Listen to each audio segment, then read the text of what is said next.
రైతులకు బీఆర్ఎస్ చేసిన అన్యాయంపై కాంగ్రెస్ చేసిన న్యాయంపై అసెంబ్లీలో చర్చకు రావాలని సీఎం రేవంత్ రెడ్డి బీఆర్ఎస్ అధినేత కేసీఆర్ కు సవాల్ విసిరారు. సంగారెడ్డిలో స్మార్ట్ రేషన్ కార్డులను లాంఛనంగా ప్రారంభించిన సీఎం ఇది ప్లాస్టిక్ కార్డు కాదని పేదల ఆత్మగౌరవ ప్రతీక అని స్పష్టం చేశారు. రాష్ట్రంలో కరువు రావాలని ప్రజలు నాశనం అయిపోవాలని పొరుగు రాష్ట్రాల గుళ్లకు పోయి మాజీ మంత్రి అఘోర పూజలు చేయిస్తున్నారని ఆరోపించారు. ముఖ్యమంత్రి రేవంత్ రెడ్డి సంగారెడ్డిలో స్మార్ట్ రేషన్ కార్డులను లాంఛనంగా ప్రారంభించారు. మంత్రులు ఉత్తమ్ కుమార్ రెడ్డి, దామోదర రాజనరసింహ, వివేక్, పీసీసీ అధ్యక్షుడు మహేష్ గౌడ్తో కలిసి ముందుగా జవహర్లాల్ నెహ్రూ, రాజీవ్ గాంధీ విగ్రహాలను ఆవిష్కరించారు.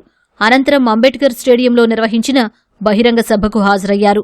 రేషన్ కార్డు అనేది కేవలం బియ్యం తెచ్చిపెట్టే సాధనం కాదని, ప్రజల ఆత్మగౌరవమని స్పష్టం చేశారు. కేవలం కాగితం మీద ఒక కార్డు కాదు, ఇదొక ప్లాస్టిక్ వస్తువు కాదు, ఇది మీకు ఉచితంగా బియ్యం తెచ్చిపెట్టే సాధనం కాదు.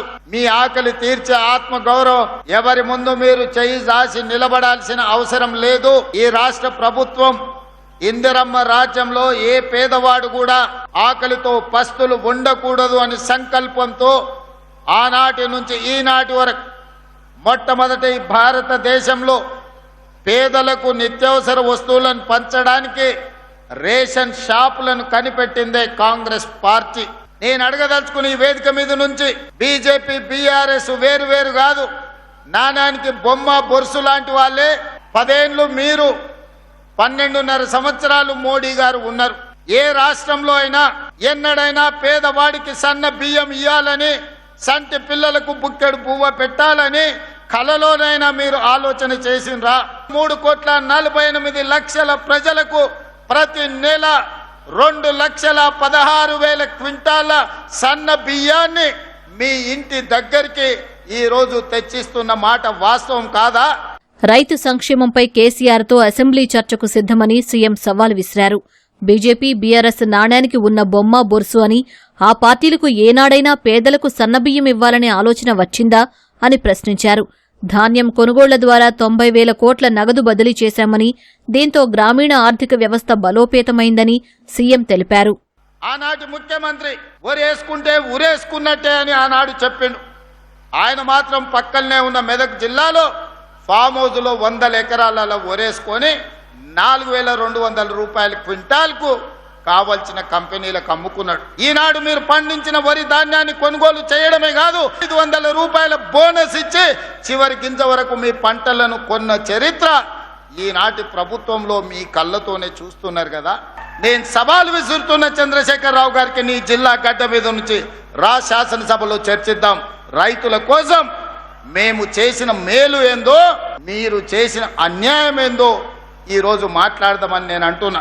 ఇవాళ 90,000 కోట్ల రూపాయలే గ్రామీణ ఆర్థిక వ్యవస్థను బలోపేతం చేసి, ఇది మా ప్రభుత్వం అమలు చేసిన సంక్షేమ పథకం కాదా? ఈ రోజు వ్యవసాయాన్ని పండుగ చేసినాం. 32 నెలల్లో 1,70,000 కోట్ల రూపాయలు రైతుల కోసం, రైతుల సంక్షేమం కోసం, రైతుల అభివృద్ధి కోసం రాష్ట్ర ప్రభుత్వం ఖర్చు పెట్టిందని నేను గర్వంగా చెప్పదలుచుకున్నా. రాష్ట్రంలో కరువు రావాలని, ప్రజలు నాశనమైపోవాలని మాజీ మంత్రి అఘోర పూజలు చేయిస్తున్నారని సీఎం ఆరోపించారు. ఎక్కడికి వెళ్లినా సోషల్ మీడియాలో ఫోటోలు పెట్టే ఆ నాయకులు శివమొగ్గకు వెళ్లిన ఫోటో ఎందుకు పెట్టలేదని ప్రశ్నించారు. దేవుడి దయ కాంగ్రెస్ ప్రభుత్వంపై ఉందని, ఎన్ని చేతబడులు చేసినా ఏం కాదన్నారు. ఇక శాతం అయితలేదని నిన్నమన్న ఒక ఆయన పోయిండాయా, తమిళనాడు రాష్ట్రం పోయిండు, కర్ణాటక రాష్ట్రం పోయిండు. ఏమైనా మంచి కోరుతాడు అనుకున్నా, మంచి కోరలే, అఘోర పూజలు చేస్తున్నాడా. ఇంత ఘోరం ఎక్కడన్నా ఉంటుందా? 10 ఏళ్లు మంత్రిగా చేసినోడు ఈ రాష్ట్రంలో కరువు రావాలి, రైతులు చచ్చిపోవాలి, సంక్షోభం రావాలి, ప్రభుత్వం కూలిపోవాలి, మొత్తం రాష్ట్రం అల్లకల్లోలం అయిపోయి శవాల మీద అధికారంలోకి రావాలని అఘోర పూజలు, అర్ధరాత్రి పూజలు. ఇంత దుర్మార్గుడు ఎవడన్నా ఉంటాడా? నా మీదనో మా మహేష్ గౌడ్ మీదనో చేతబడి చేసిందంటే మేము ఎట్లనన్నా ఎదుర్కొంటాం. ప్రజల మీద చేతబడులు చేసేదేంది? నేను సూటిగా అడుగుతున్న మెదక్ గడ్డ మీద నుంచి, మీరు శివమొగ్గ గుళ్ళ పూజ చేస్తే ఎందుకు పెట్టలే? పోయినట్టు ఎందుకు చెప్పలే? గుళ్ళకు పోయినట్టు నీ సోషల్ మీడియాలో గానీ లేకపోతే నీ దినచర్యలో ఎక్కడ కూడా ఎందుకు ప్రకటించలే? పిల్లి మొగ్గలు ఎందుకేస్తున్నావు?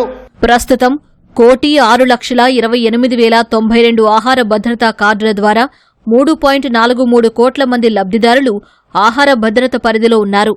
స్మార్ట్ రేషన్ కార్డుల ప్రవేశంతో ప్రజా పంపిణీ వ్యవస్థలో పారదర్శకత, సామర్థ్యం, లబ్ధిదారుల సౌలభ్యం మరింత పెరుగుతాయని ప్రభుత్వం విశ్వసిస్తోంది.